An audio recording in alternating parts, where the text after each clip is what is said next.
PT Petrindo Jaya Kreasi Tbk atau Cuan membukukan laba neto yang diatribusikan kepada pemilik entitas induk sebesar 16,14 juta dolar Amerika per kuartal 3 2025.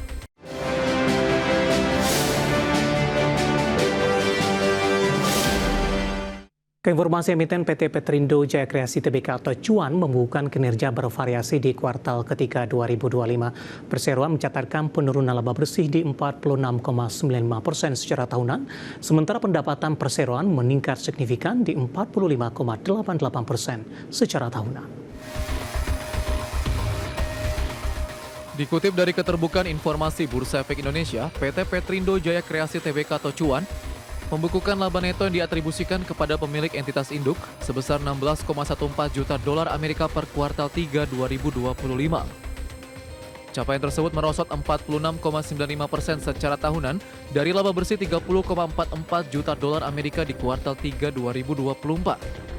Sementara pendapatan perseroan mencapai 796,62 juta dolar Amerika, naik 45,88% secara tahunan dari capaian 546,06 juta dolar Amerika di kuartal 3 2024. Pendapatan perseroan berasal dari penjualan batu bara di 271,55 juta dolar Amerika, pendapatan dari konstruksi dan rekayasa 271,83 juta dolar Amerika, pendapatan dari penambangan 215,08 juta dolar Amerika, jasa di 30,38 juta dolar Amerika, EPCI minyak bumi dan gas lepas pantai 5,86 juta dolar Amerika, dan lain-lain di 1,91 juta dolar Amerika. Pendapatan konsolidasi Petrindo Jaya Kreasi dengan nilai lebih dari 10% dari total pendapatan berasal dari BP Berau Ltd 127,46 juta dolar Amerika, PT Kideko Jaya Agung 80,99 juta, dan PT Freeport Indonesia 52,45 juta dolar Amerika. Di tengah kenaikan pendapatan, beban pokok pendapatan tercatat melonjak 62,96% secara tahunan dari 436,39 juta dolar Amerika menjadi 711,15 juta dolar Amerika. Sementara hingga 30 September 2025, perseroan membukukan total aset 2,39 miliar dolar Amerika, total liabilitas di 1,79 miliar dolar Amerika, dan total ekuitasnya 599,03 juta dolar Amerika. Sementara Direktur Utama PT Petrindo Jaya Kreasi Tbk atau Cuan, Michael, mengatakan aset konsolidasi perseroan meningkat 34,84% secara tahunan dari 1,77 miliar pada 2024 disebabkan adanya peningkatan atas aset tetap sehubungan dengan peralatan tambang dan eksplorasi. Berbagai sumber IDX Channel. Secara teknikal di sepanjang perdagangan hari ini saham Cuan ikut menguat atau tetap bertahan di zona hijau seiring dengan penguatan saham-saham konglomerasi dari Prayogo Pangestu lainnya. Langsung saja kita ke grafis yang pertama pemirsa, kita akan coba lihat pergerakan saham Cuan di sepanjang perdagangan hari ini. Dibuka di sesi pertama pada pagi tadi di zona merah di 1995 beberapa menit pasca pembukaan, tekanan berlanjut hingga ke 1990. 30 menit pasca pembukaan saham Cuan langsung melesat hingga ke 2120 intraday tertinggi di sepanjang perdagangan hari ini. Di penutupan sesi pertama penguatan terbatas ke 2070 dan di pembukaan sesi kedua lebih terbatas lagi di 2060. Saat ini saham Cuan bergerak di level 2080 menguat di 3,48%. Grafis pergerakan saham Cuan dalam beberapa bulan terakhir pemirsa. Dapat Anda saksikan grafis di layar televisi Anda di 21 April. Ini bergerak di level 600-an, di 647. 2 Mei di 767 mengalami penguatan.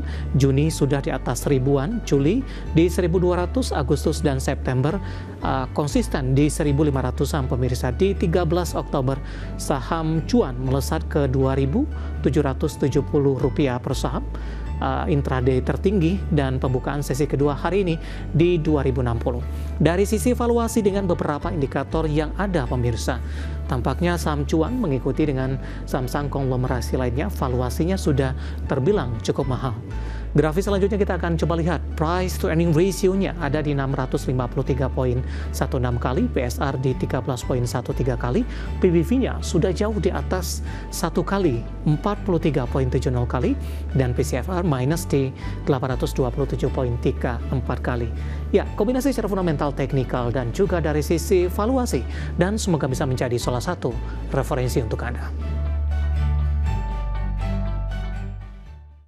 Kita akan jeda kembali dan tetap di tempat Anda. Setelah ini kita akan review jalannya perdagangan di awal pekan, di mana indeks harga saham gabungan kembali rebound signifikan. Kami akan segera kembali sesaat lagi.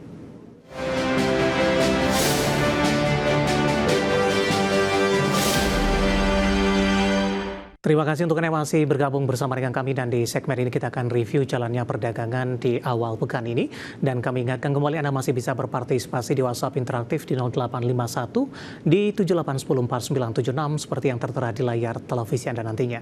Dan saat ini kan sudah terhubung melalui Zoom bersama dengan Bapak Hendra Martono Lim selaku CTO Universal Broker. Kita akan langsung sapa saja.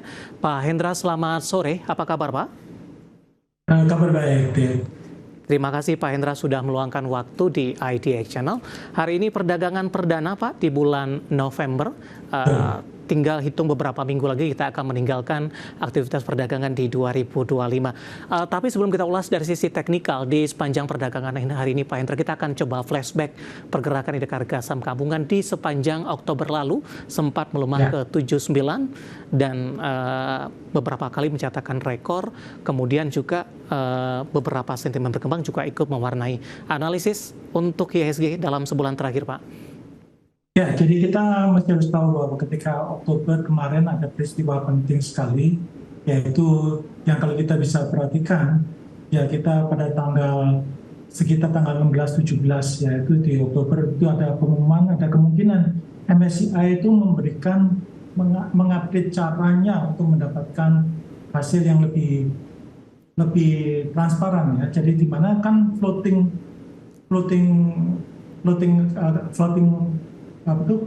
share-nya itu kan kebanyakan kalau misalnya saham-saham yang seperti Brand, Cuan, dan kemudian beberapa saham konglomerat lainnya itu biasanya kan sangat terbatas karena mereka itu biasanya nggak mungkin bisa tersebar langsung 25% atau 30%, karena kalau langsung tersebar itu ya sih nggak kuat nampung. Nah, kita sebagai contoh aja, dari 20 market cap yang terbesar itu ternyata hampir 13, ya lebih dari 50% itu adalah saham-saham yang punya para konglomerat, dan ini sangat mempengaruhi sekali. Nah, itu jadi kalau kita misalnya kita pisahkan saja, ya kalau kita pisahkan aja benar-benar itu yang saham-saham yang LQ45 yang tanpa konglomerasi itu kemungkinan di harga IHSG itu cuma sekitar 7.100-an berbanding sekitar Rp1.000 nih. Nah, oleh karena itu, kalau ketika kemarin ada pengumuman tersebut, itu langsung terjadi penurunan yang sangat dramatis ya, yaitu pada beberapa tanggal yang kemarin. Nah, itu juga kita perhatikan misalnya pada tanggal yang di sini ini benar-benar luar biasa sekali penurunannya. Nah, kalau kita bisa melihat bahwa tanggal-tanggal tersebut, maka kita bisa menyimpulkan bahwa peluang sebenarnya ini sudah mulai cukup bagus. Nah, sekarang IHSG sudah hari ini 8273, masih ada peluang lagi menuju yang nanti November ini malah mungkin bisa memecahkan lagi all-time high-nya lagi. Dan kalau perkiraan saya nanti sekitar Desember itu masih memungkinkan ke area sekitar 8-6-an masih mungkin.